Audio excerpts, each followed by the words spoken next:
नमस्कार दर्शक मित्रों, थिंक लाइन के आज के नए संस्करण में आप सबका स्वागत है। आज हम बात करेंगे ग्लोबल जियो पॉलिटिक्स की, उसके साथ में चल रहे कबाड़ की, और साथ में उसका क्या ताल्लुक, क्या रिलेशनशिप भारत से है, भारत को कितना असर हो सकता है, नहीं हो सकता है, ये सब की बात करेंगे। जैसे आप देख रहे हैं, आपके जाने पहचाने गिरधर मामड़ी जी हमारे साथ है। गिरधर जी, आपका बहुत बहुत स्वागत है थिंक लाइन के एक नए संस्करण में। हिमांशु जी, नमस्ते। नमस्ते आपको और आपके दर्शकों को सबको मेरा प्रणाम, नमस्कार। मैं आगे जाऊं उससे पहले आपको एक अपील कर देता हूं। दोस्तों, आप प्यार तो बहुत देखते करते हैं, देखते भी हैं। प्लीज सब्सक्राइब कीजिए, लाइक कीजिए, शेयर कीजिए, जिससे हम सबको सुविधा हो। मित्रों, बात शुरू करते हैं ग्लोबल जियो पॉलिटिक्स की, और वो भी कहां से करेंगे? भारत के एक नेता के उज्बेकिस्तान के एक प्रवास से। हाँ, राहुल गांधी ने अभी हाल ही में अचानक से उज्बेकिस्तान का प्रवास किया, और वहां वो किससे मिले? सामंता पावर्स से। ये सामंता पावर्स है कौन? गिरधर जी बताएंगे सब। और उनके आने के दूसरे ही दिन हमारे दक्षिणवर्ती एक राज्य में एक ब्लास्ट हो जाता है, लोग मर जाते हैं, इंजर्ड होते हैं। और मजे की बात यह है, दूसरे दिन आके एक इंसान बोलता भी है, कन्फेस भी करता है कि ये मैंने किया है, टिफिन में रखा था। क्या यह सही है? बात ये भी करेंगे। इसका कनेक्शन किसके साथ में है? कौन से ग्लोबल कबाल के साथ में, कौन से ग्लोबल टेररिस्ट ग्रुप के साथ में? इसकी बात भी करेंगे। और दूसरी जियोपॉलिटिक्स से रिलेटेड बातें भी करेंगे। गिरधर जी, पहला सवाल, उज्बेकिस्तान का प्रवास अचानक क्यों? किनसे मिले? क्या हुआ? बताइए आप अमर। हिमांशु जी, ये उज्बेकिस्तान प्रवास करने नहीं गया, इनको बुलाया गया। इनको बुलावा आया इनके आकाश से, मतलब इनको जो कंट्रोल करते हैं उनसे बुलावा आया, तो ये भाग भाग के चला गया उधर। तो ये पहले हमें समझना चाहिए। तो ये जो है, ये कठपुतली है। ये दो शक्तियों की जो कठपुतली है, और वो जो बोलेंगे वो वही नाचते रहेंगे इधर। ठीक है ना? तो एक तो चाइना है, चाइना के साथ इनका एमओयू है, ये तो हम जानते हैं। और दूसरा है जो American based, specially American based so called left illiberal, मैं लिबरल नहीं बोलना चाहता हूं उसको, इलिबरल लोग जो है, जो डेमोक्रेट पार्टी का हो या उनके वहां की एनजीओज हो, जो बड़े बड़े टाइटल्स रख के फिर दुनिया में हर जगह ये लोग इंटरवेंशन करते रहते हैं, उन कबाल के भी ये तिगनी नाच नाचते हैं। तो ये हमें समझना चाहिए। जब राहुल गांधी अमेरिका गया था, हाल ही में 2 महीने पहले ऐसा कुछ गया था ये अमेरिका में, सैम पिट्रोडा ने बहुत लोगों से मिलवाया इसको। तो वहां बहुत से षड्यंत्र रचाया गया। तो उसके चलते हुए अब देखिए, अब आने वाले दिनों में, इलेक्शन के मौसम में, इलेक्शन के सीजन में आपको बहुत कुछ देखने को मिलेगा। तो ये जो भी करेंगे, इनका इतना दिमाग बुद्धि नहीं है। जो इनके जो कंट्रोलर्स है वो जो बोलेंगे वही करेंगे। वहां सुनीता विश्वनाथ से मिले थे ये, सैम पिट्रोडा, सुनीता विश्वनाथ और राहुल गांधी, ये तीनों एक ही मंच पे बैठे हुए, फोटोज तो निकल गया। America trip. तो हाँ जी, अमेरिका ट्रिप में। तो उसी के चलते हुए सैम पिट्रोडा ने बाकी जो रेजीम चेंज शक्तियां हैं उनसे मिलवाने का कोशिश किया। ऑलरेडी अमेरिका में मिल चुके हैं ये।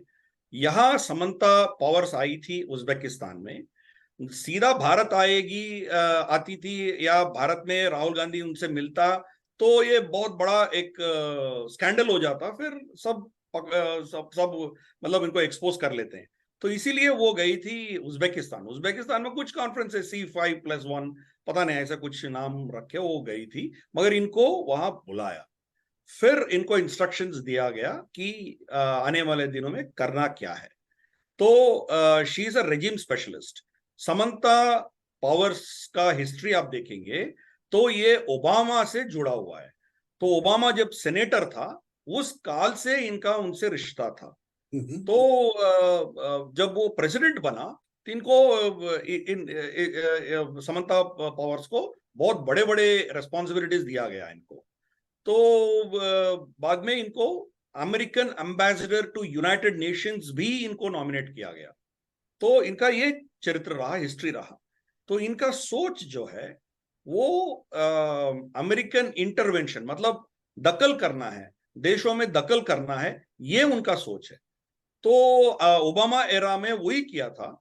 आपको पता है हिमांशु जी, लीबिया हो या सीरिया हो या यमन हो, तीनों में अमेरिका का जो इंटरवेंशन इन्वॉल्वमेंट था, उसका जो षड्यंत्र रचने वाली समंता पावर्स थी। तो इनका सोच है कि अमेरिकन इंटरेस्ट्स को कायम रखने के लिए वो आगे ह्यूमन राइट्स वायलेशंस या फ्रीडम ऑफ स्पीच हो, डेमोक्रेसी हो, ऐसे बड़े बड़े लफ्ज इस्तेमाल करके वहां जाके ये उनको जो चाहिए वो करके आते हैं लोग। अब देखिए, ये तीनों जगह में जहां ये इन्वॉल्वमेंट का इसका कनेक्शन था, वहां क्या डेमोक्रेसी रिस्टोर हुआ? लिबिया में रिस्टोर हुआ? कुछ नहीं हुआ। सीरिया में हुआ? नहीं हुआ। यमन में हुआ? नहीं हुआ। तीन जगह पे अभी भी अंदरूनी युद्ध चल रहा है, जो मतलब सिविल वॉर चल रहा है तीनों के तीन में। और तो और मोहम्मद गद्दाफी वार्निंग भी दिया था, आप मुझे निकालेंगे तो यूरोप तकलीफ में आ जाएगा। तो उनका जो भविष्यवाणी था वो सही निकला है। अब देखिए, लाखों में लोग यूरोप जा रहे हैं, वो बोट्स में बैठ के वो जा रहे हैं, बीच में बहुत मर भी रहे हैं, फिर भी बहुत लोग पहुंच भी रहे हैं। तो अब पूरे आप देखिए, बर्लिन देखिए, फ्रांस पेरिस देखिए, इटली देखिए, पूरे इनके जितने भी बेल्जियम, ब्रसल्स, स्वीडन, हर जगह पे ये जो इलीगल इमिग्रेंट्स यहाँ घुस के आ गए थे, तो उनका मतलब वायलेंस आप देख ही रहे हैं क्या हो रहा है। स्पेशली जो मुस्लिम पॉपुलेशन वहां गए हैं, वो अभी पैलेस्टीन के समर्थन में वो लोग खड़े होके, लंदन में तो 1 लाख लोग जुलूस निकाला है लंदन में। तो बर्लिन में भी वही हालत है, तो ब्रसल्स में भी वही हालत है। तो इनका समंता पावर्स का जो चरित्र रहा है, वो इंटरवेंशन करने के बाद वो जितने जिस देश में इंटरवेंशन किया उस देश का पतन हुआ है। और उस पतन खाली उस देश के लिए अफेक्ट नहीं है, बाकी दुनिया का भी अफेक्ट उनका हमको देखने को मिल रहा था। तो ये अब सामंता देखिए, पावर्स को फाइनेंस कौन करता है? इसको फाइनेंस कौन करता है? राहुल गांधी के तो साथ बात कैसे हुई? हाँ, तो इनका फाइनेंसिंग पहले गवर्नमेंट ऑफ यूएसए ही करती है, मगर गवर्नमेंट ऑफ यूएसए तो सीधा कहीं नहीं करती है। उनका फ्रंट एंड ऑर्गेनाइजेशन रहते हैं, सीआईए का या गवर्नमेंट का फ्रंट एंड ऑर्गेनाइजेशन रहते हैं। वैसे ही एक front end organization US aid organization का, ये she is the chief of that. अब देखिए, चाहे वो जॉर्ज सोरोस हो, चाहे वो आपको ओबामा। रोथशाइल्ड हो, आपको रॉकफेलर फाउंडेशन हो, या ब्लैकस्टोन इन्वेस्टमेंट्स हो, ये जो 5-6 बड़े बड़े फैमिलीज हैं, उनका ही इन्वॉल्वमेंट आपको दिखेगा इधर। फंडिंग वहीं से आएगा इनका। तो मगर इससे ज्यादा खतरनाक है, जो सरकारी लेवल पे पॉलिसी जो है वो ये इन्फ्लुएंस करती है।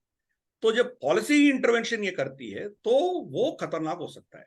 अब देखिए, एक जूनियर इनके जो मतलब होम मिनिस्ट्री मान के चलिए, उनके जो स्टेट ऑफिस है, एंटनी ब्लिंकन के ऑफिस में एक junior deputy assistant secretary Afreen Akhtar Bangladesh गई थी, और बांग्लादेश जाके वहां धमकी देके आई, हसीना वाजिद को धमकी दिया कि नवंबर 3 तारीख तक आपको रिजाइन करना है। तो भाई, बांग्लादेश के अंदर जो इलेक्शंस होता है, वो अमेरिका अमेरिका को अमेरिका से क्या लेना देना? ये तो उनका अंदरूनी मामला है। उनका बीएनपी हो या अवामी लीग हो या उनके इलेक्शन कमीशन हो, उनके सुप्रीम कोर्ट हो, वो डिसाइड करेंगे ना। आप कौन होते हो उनको हिदायत देने वाले, उनको नसीहत देने वाले? आप कौन होते हो? इनके एजेंडा में 2 पॉइंट्स थे ऑफिशियली। एक रोहिंग्या के बारे में बात करना है, दूसरा इलेक्शंस के बारे में। क्या हम्म। आप बांग्लादेश में ठहरे रोहिंग्या को आप यूएसए में लेने के लिए तैयार हो? तो बांग्लादेश ने इनको शरण दिया है, यही बड़ी बात है। उनका इकोनॉमी कितना है, उतना छोटी इकोनॉमी में इतने लोगों को वो सह रहे हैं, उनको पैसे दे रहे हैं, उनको खाना पीना कुछ भी है वो दे रहे हैं, तो कोई उनको सपोर्ट नहीं दे रहा है। पूरे अभी यूक्रेन में या आप इजराइल गाजा में आप पूरे व्यस्त हो। रोहिंग्या के बारे में आप क्या सोचा है? आके आप बांग्लादेश को नसीहत देने के लिए आपका आपका क्या हैसियत है आपका? तो यू फिर डोंट हैव ये एनी राहुल गांधी का अंडरस्टैंड। विजिट, अभी मैं आपको एक और सवाल पूछ लूं।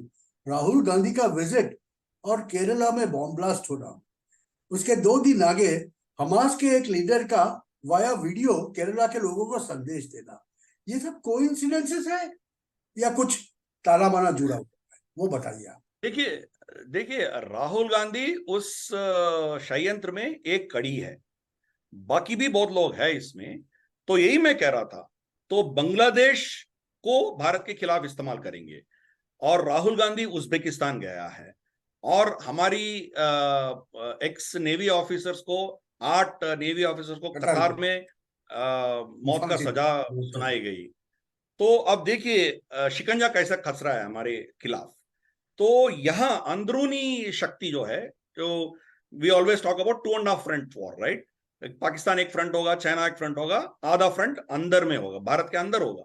वो आधा फ्रंट जो है राहुल गांधी शुरू करेगा, तो उनको समर्थन मिलेगा इन्हीं शक्तियों से। चाहे वो जॉर्ज सोरोस हो, जॉर्ज सोरोस ने ऑलरेडी 1.5 बिलियन डॉलर्स भारत के लिए खर्च करने के लिए वो डिसाइड किया है। तो इधर भी आप देखिए, उनके जॉर्ज सोरोस के जो टीम है, वो मतलब विप्रो का अजीम प्रेमजी हो, अजीम प्रेमजी यूनिवर्सिटी में जॉर्ज सोरोस आके गेस्ट लेक्चर भाषण भी देके गया।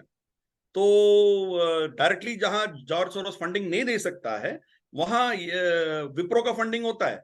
जैसे द वायर जो न्यूज पोर्टल है, जो भारत के खिलाफ मतलब कुछ ना कुछ बकते रहते हैं और फेक नैरेटिव चलाते रहते हैं, वो इतना विष उगलते हैं वो लोग, उनका फंडिंग कहाँ कहाँ से आ रहा है? विप्रो से हो रहा है। तो अब देखिए, तो एक एक पूरा कबाल बैठा है, तो उसका एक कड़ी राहुल गांधी है।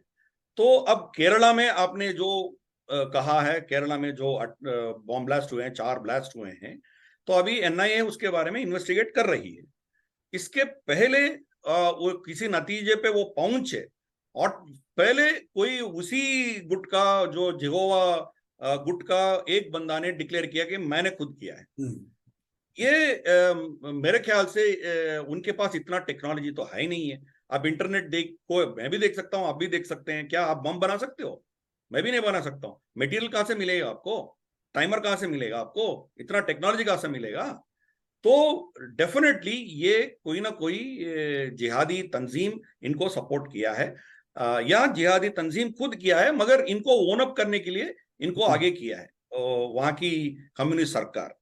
क्योंकि जब ये बॉम्ब ब्लास्ट हुआ था, तो पिनाराई विजय दिल्ली में बैठ के इजराइल के खिलाफ धरना दे रहे थे। तो इनके प्रायोरिटीज क्या है हम समझ सकते हैं। यहाँ क्रिश्चियन और मुस्लिम्स के दोनों के बीच में दंगे फसाद ना हो, इसके चलते हुए क्रिश्चियन को आगे कर दिया। तो अभी तो टल गया, वो राइट्स तो टल गया। बाद में एनआईए के इन्वेस्टिगेशन में इसका क्या है, इसका एंटीसीडेंट्स क्या है, कौन कर सकते थे, कौन किसके पास इतना क्षमता है, ये सब जब निकल के आएगा, वो 2-3 साल लग जाएंगे, तब तब होगा, तब देखा जाएगा। तो इनकी सोच वही है। तो ये एक हुआ। अब देखिए महाराष्ट्र में जो मराठा रिजर्वेशन के चलते हुए हैं, वहां भी मंत्रियों के घर पे बम फेंकना, उनका जला देना, ये सब घटनाएं हुई हैं। मणिपुर में पुलिस लोग मर रहे हैं, और कश्मीर में कुछ लोग मर रहे हैं, और छत्तीसगढ़ में कुछ बॉम्ब ब्लास्ट हुआ है। तो ये चीज जो है ना, भारत में हर हमारी जो फॉल्ट लाइन्स है, हर फॉल्ट लाइन को ये एक्सप्लॉइट करने के लिए यहाँ विस्तृत तरीके से यहाँ वायलेंस फैलने का इनका एक प्लान है, और राहुल गांधी उस कड़ी का एक मुख्य बिंदु है। तो इंस्ट्रक्शन समंता पावर से वो उज्बेकिस्तान से लेके आया है। आने वाले दिनों में उसका हम देखने जा रहे हैं। क्यों मैं ये कह रहा हूं कि ऑलरेडी चाइना का इंस्ट्रक्शंस के चलते हुए राहुल गांधी ने क्या क्या किया है हमें पता है। पहले वो ये कहा था कि 1000 स्क्वायर किलोमीटर भारत की जमीन चाइना ने हड़प लिया है। अब देखिए, सुनने वालों को ऐसा लगता है कि ये एंटी चाइना है। चाइना को गाली दे रहा है, मगर एक्चुअली मोदी को गाली दे रहा है। तो ये कह रहा है कि 1000 स्क्वायर किलोमीटर मोदी ने गवा दिया, ये वो। मगर जब मोदी जी ने ये पार्लियामेंट में ये कहा था कि 1 इंच भी हमारा नहीं गया, उसका ये मतलब है कि उनके शासन आने के बाद कुछ नहीं गया। उनके शासन आने के पहले कुछ तो गया है। नेहरू के काल में पूरा अक्साई चिन गया, शक्सगम वैली गया, बहुत से एरिया चले गए। और मनमोहन सिंह के काल में भी कुछ 200 स्क्वायर किलोमीटर ऐसा कुछ चला गया, डिपसांग वैली में वो चला गया। तो उसके बाद मोदी जी आने के बाद वो उनको अंदर घुसने नहीं दिया, आए तो भी उनको पीछे धकेल दिया। ये उनका बयान था, ठीक है ना।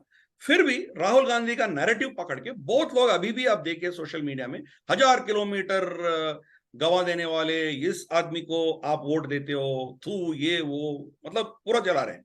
अभी अरे भाई 1000 किलोमीटर कहां चाइना ने हड़प लिया है वो दिखाओ ना मैप में।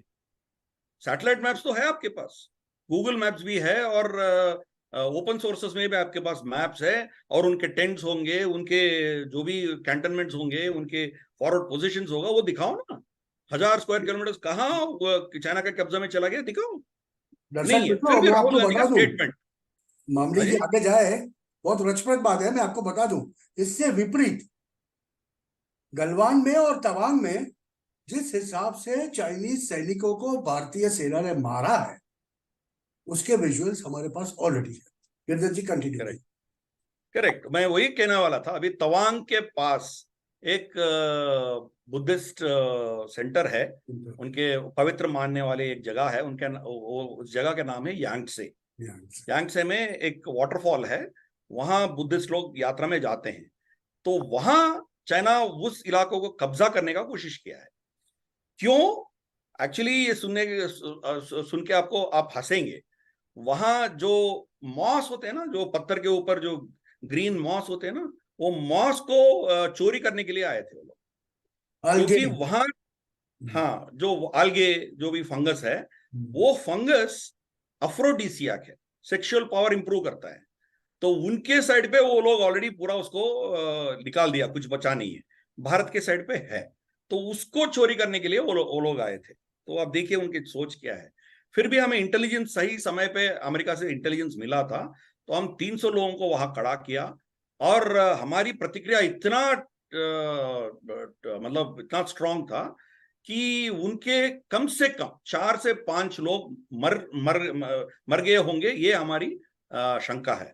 क्योंकि उनके सर टूट गया था, खून निकल रहा था।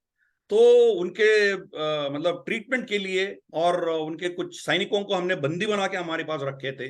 तो वो व्हाइट फ्लैग दिखा के एक फ्लैग मीटिंग किया। फ्लैग मीटिंग करने के बाद सब लोगों को वापस लेके गया। तो एक्चुअली हमने उसको मारा है।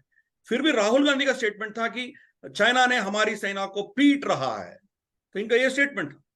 तो हर चीज में ये चाइना का तारीफ, मतलब उसका एजेंडा आगे कर रहा था ये। अब देखिए राफेल के बारे में भी 60,000 का घोटाला। अरे भाई पूरा डील 60,000 का है, मतलब आपको एक नट बोल्ट भी नहीं मिला क्या? 60,000 की 60,000 पूरा घोटाला हो सकता है क्या? चौकीदार चोर है। तो फाइनली इनको सुप्रीम कोर्ट ने फटकारा देना पड़ा इनको, तब जाके बंद हो गया। अब देखिए अब उसके बारे में क्यों बात नहीं कर रहा है? क्योंकि उनका मंशा था, चाइना का ये सोच था कि ये जब घोटाला हो जाएगा, इसके ऊपर एक स्टे हो जाएगा, तो फ्रांस से भारत को डिलीवर करने वाले जितने भी है वो रुक जाएगा। ये उनका मंशा था। अभी 36 की 36 आ गया ना हमारे पास, तो राहुल गांधी चुप है, कुछ नहीं बोल रहा है। तो ये एजेंडा जो है चाइना और अमेरिका दोनों इनको इस्तेमाल कर रहे हैं। अमेरिकन अमेरिका डीप और स्टेट यू मीन टू से। हाँ, हाँ, अमेरिका ने ये सोचा था कि इनसे कुछ नहीं होगा, राहुल गांधी तो हो गया, फेल हो गया, ये तो कुछ काम का नहीं है। तो वो अरविंद केजरीवाल के ऊपर इन्वेस्टमेंट करना शुरू किया है। अब देखिए जॉर्ज सोरोस का फंडिंग हुआ है, खलिस्तानियों का फंडिंग हुआ है। खलिस्तान जो है, 5 आइज, जो कनाडा, यूएसए, यूके, ऑस्ट्रेलिया और न्यूजीलैंड, ये 5 एंग्लो सैक्सन देश, ये 5 देश खालिस्तानी मूवमेंट के पीछे हैं। पाकिस्तान नहीं है, पाकिस्तान की इतना औकात नहीं है, उनके पास इतना पैसा भी नहीं है। इनको पूरा चलाने वाला ये है। इसीलिए कनाडा में बैठे हैं लोग, यूके में बैठे हैं, ऑस्ट्रेलिया में बैठे हैं। तो पाकिस्तान को इस्तेमाल शायद कर सकते हैं लोग, बट ये चलाने वाले ये लोग हैं। अमेरिकन CIA लोग, वो जो पन्नू है वो CIA एजेंट है, तो चलाने वाले ये लोग हैं। तो अब देखिए, अब ये यही खालिस्तानी फोर्सेस जो है अरविंद केजरीवाल को पंजाब में जितवाया। तो आप ये इनका इन्वेस्टमेंट जो है राहुल गांधी से निकाल के अरविंद केजरीवाल के ऊपर डाला था। मगर जब अरविंद केजरीवाल की और उनके पार्टी के ऊपर शिकंजा कसने लगा, एक के बाद एक तिहाड़ में जाने लगा, और अब अरविंद केजरीवाल खुद शायद अरेस्ट होगा, तो अब क्या हो गया, इनके पास कुछ चारा नहीं है, फिर राहुल गांधी के ऊपर आ गया ये लोग। इसीलिए समांता पावर्स ने इनको फिर बुलाया, नहीं तो अरविंद केजरीवाल जाता था उधर। तो अब समझ सकते हो, तो इनको ना राहुल गांधी से प्रेम है, ना अरविंद केजरीवाल से प्रेम है। इनको भारत जो है एक मतलब कंफ्यूज्ड एक कोएलिशन गवर्नमेंट, और जो अपने आप नेशनलिस्टिक सोच भूल जाने वाले, और जो वो लोग बोलेंगे उनका बात सुनने वाले कठपुतली सरकार यहाँ चाहिए उनको। अच्छा, अभी आप उनके लिए मुझे ये कोई, बताइए, केरला ब्लास्ट में आपको किसका हाथ दिखता है? कौन से ये त्रासवादी तो को? PFI, कोई इसमें कोई कंफ्यूजन नहीं होनी चाहिए, PFI का हैंड है। क्योंकि इतना टेक्नोलॉजी और वो मटेरियल वो करने का जो तरीका है वो सब PFI का है, इसमें कोई शक नहीं होनी चाहिए। PFI बैन हो गया, बैन हो गया तो क्या है, आप क्या पूरे PFI कैडर को आप जेल में तो थोड़ी नहीं डाला है, अपने नहीं डाला है ना। शायद उनके लीडर्स को, कुछ लोगों को आपने अरेस्ट किया, बाकी इनके जो ग्राउंड लेवल वर्कर्स हैं, स्ट्रीट लेवल वर्कर्स हैं, वो तो खुले घूम रहे हैं ना। तो उनके पास टेक्नोलॉजी है, उनके पास सब कुछ है। और जब ये मशाल जो हमास के लीडर का वो ऑनलाइन वर्चुअल मीटिंग हुआ था, तो उसमें यही था कि हमने यहूदियों को और हिंदुत्व को, दोनों को खत्म करना है, तो वो हनूद करेंगे और ना। हनून, हनूद, हाँ जी, यहूद हाँ और करेक्ट, हनूद। अनुज करेक्ट।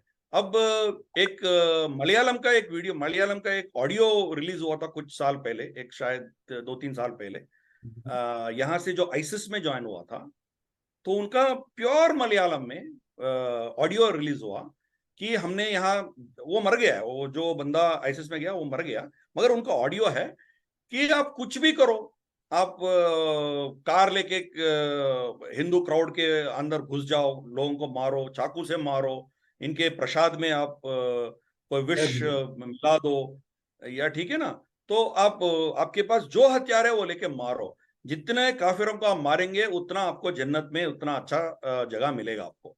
तो ये प्योर मलयालम में उनका रिकॉर्डिंग वायरल हुआ था।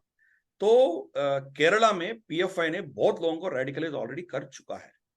तो और इनका फंडिंग जो है गल्फ से आता है, कतार से आता है, सऊदी से आता है, और वैसे भी इनको मिल जाता है पैसे, कोई दिक्कत नहीं है, क्योंकि एक्चुअली 2/3 केरला गल्फ में रहता है, खाली 1/3 ही यहाँ रहता है, पूरा वहीं रहते हैं।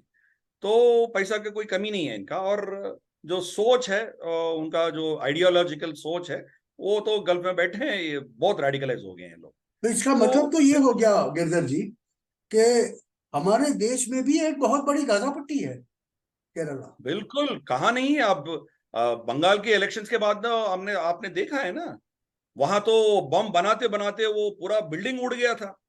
NIA ने जाके वो पकड़ा है, वो जो जमाते इस्लामी बांग्लादेश के लोग यहाँ बैठ के वो बम बना रहे थे वो। तो वो तृणमूल कांग्रेस के मतलब उनके लीडर्स से पूरे उनका जुड़ा हुआ था, वही बंदा था, उसमें लिंक था। और इलेक्शन होने के बाद हिंदुओं के साथ ये लोग क्या किया है, एक खाली बीजेपी हिंदुओं के साथ नहीं किया है, तृणमूल कांग्रेस के हिंदुओं के साथ भी यही किया है वो लोग। तृणमूल कांग्रेस को सपोर्ट करने वाले हिंदुओं को भी ये रेप किया है, उसको मारा है। मतलब कोई पार्टी से लेना देना नहीं है, वो हिंदू को खत्म करना है, काफिरों को खत्म करना है, ये उनका सोच है। तो नू में आपने देखा है क्या हुआ है, नू में एक इतना प्री प्लान ये लोग अटैक किया है। और ताहिर असलम, क्या नाम था उसका, जो आप आम आदमी पार्टी का बंदा, दिल्ली में हम्म। जब CA के राइट्स हो रहे थे, कितना मतलब पेट्रोल बॉम्ब ये वो पूरा तैयारी तैयारी रखे, और वो जो इंटेलिजेंस ऑफिसर था उनको 50 बार उनको चाकू मार के उसको मार दिया था, और कटर में फेंक दिया उसका शव को। तो इतने प्री प्लान्ड है ये लोग, ये मैं कह रहा हूं। तो आप सोच भी नहीं सकते हो कि कितना प्लान्ड है। हैदराबाद में दरगाह जैश शहादत करके एक ऑर्गेनाइजेशन है, तो इनका ऑलरेडी जो है कुछ गाड़ियां जो उनका रिपोर्ट पुलिस स्टेशन में कहीं ना कहीं दर्ज होगा कि ये चोरी हो गया। चोरी नहीं होगा, इन्हीं के पास होगा, मगर ये कहते हैं कि चोरी हो गया। तो उन गाड़ी को इस्तेमाल करके लोगों को अगवा करके उसको मार देते हैं। कल के दिन कोई पकड़ते हैं ना, तो बोलते हैं कि ये ऑलरेडी चोरी हो गया था, हमें कुछ पता नहीं है। और आप किसी मुसलमान सस्पेक्ट को आप पकड़ के अरेस्ट करके आप लेके जाते हो, इमीडिएटली बुर्का क्लैड 1000 औरत आपके डीजीपी ऑफिस को धरना में बैठ जाते हैं, और हीबस कॉर्पस पिटिशन फाइल हो जाता है। खाली नाम लिखना बाकी है, पूरे स्टैम्प पेपर से लेके सब तैयार है, इनका पूरा सिस्टम तैयार है। एक वो कुछ भी घटना करते हैं तो उनके समर्थन में पूरा सिस्टम खड़े होता है। अब देखिए जो ब्लास्ट हुए हैं हैदराबाद में, वो ब्लास्ट में जितने भी इन्वॉल्व थे, जब इनका रिमांड हुआ, इनका इन्वेस्टिगेशन चल रहा था, उनका लीगल फीस पूरा एमआईएम ने भरा था। तो इनका इकोसिस्टम जो है वो भारत में एक गाजा नहीं है, बहुत गाजे हैं। तो हर जगह पे आप जाके देखिए, यही चीज है। गोधरा में तो हमने देखा है क्या हुआ। उसके बाद जब गुजरात की सरकार ने कड़ी स्टेप्स लिया था, तब जाके वहां थोड़ा कंट्रोल हुआ है। बाकी कितने इलाके हैं इधर इस देश में जहां आप नो गो जोन है। आप रामनवमी के दिन क्या आप जुलूस निकाल पाएंगे? क्या कहीं भी आप आप उसका रैली, उसका शोभा यात्रा लेके जाएंगे तो पथराव होगा, किसी भी मस्जिद से होगा, कहीं से होगा, पता नहीं कहां से होगा। क्यों कर रहे हैं लोग? तो दर्शक जी, अब मैं गिरधर 20 जी साल को, पहले, हाँ 20 साल पहले आपको इतना आइडेंटिटी इश्यू आपको नहीं दिखता था। मुस्लिम औरत भी साड़ी पहनते थे या शलवार कमीज पहनते थे। अब आपको एक मुसलमान औरत आपको बुर्का के बिना दिखेगी नहीं। आप मुसलमान मर्द जो है वो स्कल कैप लेके बगैर हेलमेट के जाएगा, और कोई पुलिस वाला को इतना हिम्मत नहीं है कि उसको बगैर हेलमेट का चालान करें। तो ये जो है, they are trying to poke their nose into the Indian legal system. आप हमें कुछ नहीं कर सकते हो, हम इकट्ठा है। हम 90%, 95% किस पार्टी को वोट देंगे वही जीतेगा। तो फॉर्मूला वही चल रहा है, दिल्ली में वही फॉर्मूला चला। पूरे माइनॉरिटीज आम आदमी पार्टी को वोट दिया। फिर हिंदुओं में कुछ फ्रीबीज करके कुछ मोहल्ले यहाँ इधर उधर उनको वोट मिल गया तो आराम से जीत जाएगा। बंगाल में भी वही फॉर्मूला है, कर्नाटका में भी वही फॉर्मूला चला। अब देखिए 93% वोट्स कांग्रेस को गया, जेडीएस का वोट्स भी कांग्रेस को गया। फिर हिंदुओं से एक गुट जो लिंगायत है वो कांग्रेस को समर्थन दिया, तो जीत गया कांग्रेस, आराम से जीत गया। तो यही फॉर्मूला हर जगह ये लोग इस्तेमाल करने जा रहे हैं। तो मुस्लिम वोट्स को जो है वो डरा धमका के, या ये लोग कुछ भी कांड करेंगे उसको नॉर्मलाइज करके। अब देखिए प्रियंका वाड्रा का स्टेटमेंट हो, सीडब्ल्यूसी का स्टेटमेंट हो, पैलेस्टीन का समर्थन करते हैं, और हमारी यूएन सिक्योरिटी काउंसिल में हमने जो अब्सटेन किया उसके खिलाफ ये लोग बोलते हैं, मगर एक लफ्ज हमास के बारे में या हमास ने जो जूस के साथ किया है इसराइल में उसके बारे में एक लफ्ज नहीं बोलते हैं कुछ भी। तो ये मुस्लिम वोट कंसोलिडेशन के चलते हुए ये करेंगे। और ये जनेऊ उधारी मंदिर मंदिर और रामलल्ला के दर्शन के लिए लोग जाते हैं, तो हिंदुओं में जो बेवकूफ लोग हैं वो भी इनमें जुड़ जाते हैं। तो तो अभी अभी मैं 95% आपको अभी मुस्लिम्स। अभी मैं आपको सवाल पूछूंगा इससे रिलेटेड, क्योंकि टाइम भी ज्यादा बचा नहीं है, मगर ये सवाल इंपॉर्टेंट है आज की चर्चा के लिए। सवाल का पहला भाग ये है, कल सर 2 तारीख को अरविंद केजरीवाल को ईडी ने समन्स के लिए बुलाया है, क्या होगा? और दूसरी बात, ये लार्जेस्ट स्कीम ऑफ थिंग्स में 2024 के चुनाव नजदीक में है, उसका क्या होगा? और ये बॉम्ब ब्लास्ट जो केरला वाला है, क्या ये चक्कर बढ़ेगा या इसको डाल दिया जाएगा? नहीं नहीं, ये बढ़ेगा। ये बस केरला में सीमित नहीं रहेगा, ये पूरे देश में आपको ये हमारी जो फॉल्ट लाइन्स है वो आप देखेंगे। हिंदू मुस्लिम फॉल्ट लाइन्स तो आप देखेंगे ही देखेंगे। फिर ट्राइबल फॉल्ट लाइन्स जैसे मणिपुर में हुआ, मैतीज और कुकीज के साथ हुआ, ऐसे हर इलाके में, चाहे शायद छत्तीसगढ़ में हो सकता है, या झारखंड में हो सकता है, या बिहार में हो सकता है। और कैस्ट वर्टिकल्स, जैसे यहाँ मराठा का जो हो रहा है महाराष्ट्र में, बाकी वो भी होगा। और एक last Trump card Congress use करना चाह रहा है, वो ओबीसी है। भाई आप जब पावर में थे, ओबीसी का रिजर्वेशन तो आप दिया नहीं है। मतलब इलेक्शन सीट्स में खाली एससी एसटी का रिजर्वेशन, ओबीसी का तो है नहीं है। तो अब ओबीसी के बारे में आप क्यों बोल रहे हो? बस इट्स जस्ट अपॉर्चुनिज्म, और कुछ नहीं है। इलेक्टोरल तो ये, गिमिक। हाँ, तो ये ओबीसी कार्ड इस्तेमाल करके यहाँ बहुत टेंशन बढ़ा के यहाँ बहुत दंगे फसाद कराने का भी इनका मंशा है। ये सामाजिक सिचुएशन है, मतलब सोसाइटी में ये लोग ये करेंगे, ये फॉल्ट लाइंस। और दूसरा जो है, इकोनॉमिकली ये हमारे देश को बर्बाद करने के लिए तुले हैं। कैसे? अब देखिए, राहुल गांधी ये कह रहा है कि 15 लाख मोदी देने के लिए वादा किया था, मैंने 15,000 आपके अकाउंट में डालूंगा, या ऐसे कुछ। मतलब फिक्स्ड इनकम, मतलब अनएम्प्लॉयमेंट इनकम देने के लिए तैयार है। अनएम्प्लॉयमेंट इनकम आप देने बैठेंगे तो आपका इकोनॉमी का 3 गुना इकोनॉमी होगा, तो भी आप नहीं भर पाएंगे। मगर ये रघुराम राजन ने बोला है तो ये शुरू हो गया। और तो और फ्री बीस करते जा रहे हैं, जैसे कर्नाटक में दिया है, फ्री बस राइड, फ्री इलेक्ट्रिसिटी। तो देश कहां जाएगा? हम भी एक वेनेजुएला जैसे, हम भी कंप्लीटली बैंकरप्ट हो जाएंगे ना। तो इनका ये 2 फॉर्मूलास है, पूरे माइनॉरिटी कंसोलिडेशन और हिंदूज में उसको तोड़ के 2-3 गुट हमारे साथ मिला दो। फिर उसके लिए चाहे आप दंगा फसाद करा दो, यहाँ वायलेंस करा दो, बम ब्लास्ट करा दो, जो करना है करो। ये एक फॉर्मूला है। दूसरा, अब फ्रीबीज फेंको, चाहे वो सरकार रहे ना रहे, पैसा रहे ना रहे, उससे कोई फायदा, कोई फर्क नहीं पड़ेगा, देश को बर्बाद करो। तो ये फॉर्मूला लेके ये लोग चल रहे हैं। मगर इनको फंडिंग मिलेगा वही कबाल से, जैसे मैंने बताया, चाहे वो जॉर्ज सोरोस हो, या रॉकफेलर फाउंडेशन हो, या बिल गेट्स हो, या deep state, black, basically US deep state. हाँ, डीप स्टेट। और हेनरी किसिंजर 100 साल हो गया, अब भी वो एक्टिव है। चाइना में गया, अब हाल ही में हो गया था। तो हेनरी किसिंजर भी इस पूरे सिस्टम में है। अब जो है जो बाइडेन का एडमिनिस्ट्रेशन जो है, ये एक्चुअली ओबामा 3 एडमिनिस्ट्रेशन है। ओबामा ही पीछे से चला रहे हैं। अब देखिए, जब मोदी जी अमेरिका गया था स्टेट गेस्ट बन के, तो उसी दिन ओबामा का स्टेटमेंट था कि भारत टुकड़ा हो जाएंगे। तो अब इनके इनके सोच और इनके प्लानिंग देखिए। उनके लिए मैंने सुना है $45 मिलियन मिला है ओबामा को वो स्टेटमेंट देने के लिए।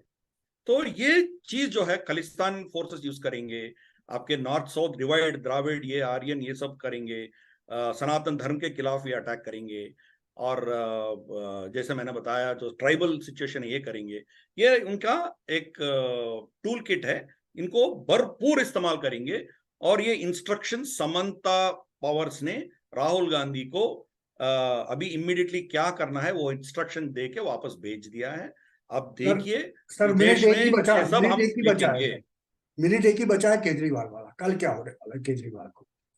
केजरीवाल मेरे ख्याल से कल वो अरेस्ट नहीं होगा, क्योंकि इंट्रोगेशन के लिए बुलाया है। तो ये कोऑपरेट नहीं करेगा तो इसको अरेस्ट करेंगे। मेरे ख्याल से उसका सिचुएशन इतना नाजुक है, वो इसको थोड़ा खींचेगा। मतलब इमीडिएटली कल उसको अरेस्ट होगा ऐसा मैं नहीं मानता हूं। मगर 2-3 सिटिंग्स होगा, क्योंकि दोबारा इनको एक और मौका देंगे, एविडेंस के साथ इनको कन्फ्रंट करेंगे। जब एविडेंस देखने के बाद भी ये टालने का या पॉलिटिसाइज करने का कोशिश करेंगे, तो फिर इनको अरेस्ट करेंगे। तो मेरे ख्याल से इनके सोच के बेसिस पे डिपेंड होगा। तो अब प्लान बी क्या बना के रखा है, सुनीता जी को बनाना है, मरलेना को बनाना है, ये पहले वो तय करके ही कल जाएगा। तो जितना मैं समझता हूं, कल उनको अरेस्ट नहीं करेंगे, मगर उनको एक मौका और देंगे। मैं 2-3 राउंड ऑफ इंट्रोगेशन के बाद शायद उसको भी अरेस्ट करेंगे, जैसे मनीष सिसोदिया को किया था और बाकी लोगों को भी किया था। फर्स्ट राउंड में उनको अरेस्ट नहीं किया था।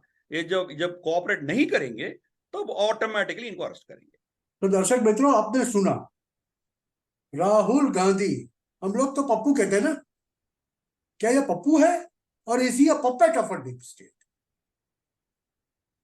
कठपुतली जिसे कहते हैं ना हिंदी में, नचाओ ऐसे नाचती है।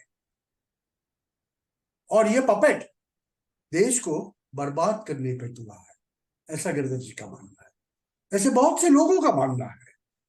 देश की बहुल प्रजा आज इतनी त्रस्त है कि अगर उनको मौका मिले तो वो क्या ना करे। मगर दर्शक मित्रों, आज के लिए सान में समझना है आपको, आपको क्या करना है। 2024 के चुनाव बहुत नजदीक आ रहे हैं और इसीलिए मैंने यह जानबूझ के ये टॉपिक चूज किया। उसकी वजह भी ये थी कि आपको ये भी जानना जरूरी है कि who is the puppet, who is the string. पीछे से कठपुतली को नचाने वाले कौन है वो भी जानना जरूरी है। और अगर समझ लो ये कठपुतली गई तो दूसरी कठपुतली कौन सी हो सकती है, उसका भी संज्ञान आपको देना। और अभी ये केरला का ब्लास्ट तो एक ब्लास्ट है। और दर्शक मित्रों देखिए, बी वेरी वेरी केयरफुल। 2024 चुनाव के पहले पहले बहुत कुछ संभावना है भारत के लिए, लोग व्यक्त कर रहे हैं। एक तरफ सुपर पावर बनने की हम बात कर रहे हैं, दूसरी तरफ भारत को टांग खींचने के लिए एक नहीं, दो नहीं, पूरा डीप स्टेट पड़ा हुआ है, ओल्ड डीप स्टेट जिसे हम कहते हैं। बाकी सब मैं आपके दिमाग के ऊपर छोड़ता हूं, मगर आपको इतना जरूर कहूंगा, इस वीडियो को जरूर देखिए, वायरल कीजिए, लाइक कीजिए और हो सके उतने लोगों तक ये इंफॉर्मेशन पहुंचाइए जिससे सबको पता चले कि हमारे रोज के जीवन में जब हम काफी लोगों को मिलते हैं तो उनके साथ कैसा व्यवहार करना। हमारी आदत है ना, हम हिंदू है, हम सनातनी है, तो हमारी आदत है, हम बोले हैं, लोगों पे विश्वास करते हैं और विश्वास का क्या नतीजा होता है ये भी आपने सुन लिया। तो मित्रों आज के लिए इतना ही। जाने से पहले फिर से एक बारी मैं गिरधर जी का शुक्रिया अदा करूं, नमस्कार कहूं, उनको जय श्री राम कहूं, उससे पहले आप सबको भी जय श्री राम कहूंगा और इतनी विनती करूंगा, दोस्तों please like share and subscribe our channel. हम छोटे हैं, ग्रो हो रहे हैं, आपका सहयोग मिलेगा, मिलेगा और मिलेगा ही, मिलता है, बहुत अच्छा सहयोग मिल रहा है आजकल, उससे भी ज्यादा सहयोग की जरूरत है। Please like share and subscribe. आपको हम दूसरे नए एपिसोड के साथ फिर से मिलते हैं। गिरधर जी आपको फिर से एक बार जय श्री राम। नमस्कार, जय श्री राम से, जय श्री राम।